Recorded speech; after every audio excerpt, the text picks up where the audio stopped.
جی ناظرین، آوا نیوز میں خوش آمدید کہتے ہیں۔ خبروں کا رخ کرتے ہیں حافظ آباد کی طرف، جہاں سے ہمارے بیورو چیف میئر فاروق احسان کی رپورٹ کے مطابق ڈی پی او ڈاکٹر رضوان احمد کے احکامات کی روشنی میں D S P traffic Muhammad Nadeem but کی نگرانی میں ٹریفک پولیس حافظ آباد نے ماہانہ کارکردگی رپورٹ جاری کر دی۔ اپریل 2021 کے دوران ٹریفک قوانین کی خلاف ورزی کرنے والے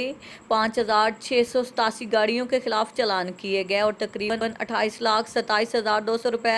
جرمانہ کیا گیا ہے۔ ڈی ایس پی ٹریفک حافظ آباد محمد ندیم بٹ نے بتایا ہے کہ ماہ اپریل 2021 میں ٹریفک قوانین کی خلاف ورزی کرنے والے ڈرائیور حضرات، جن میں بغیر ڈرائیونگ لائسنس 291، بغیر نمبر پلیٹ 483، بغیر route permit 10، overloading 1823، one way کی خلاف ورزی پر 28، خطرناک ڈرائیونگ 14، رانگ پارکنگ 31، کم عمر ڈرائیور 490، بغیر نمبر پلیٹ 296، دوران ڈرائیونگ موبائل فون استعمال کرنے پر 60، سیٹ بیلٹ 4، دھواں چھوڑنے والی گاڑیوں کے خلاف 8، بغیر لائٹ کے 12 اور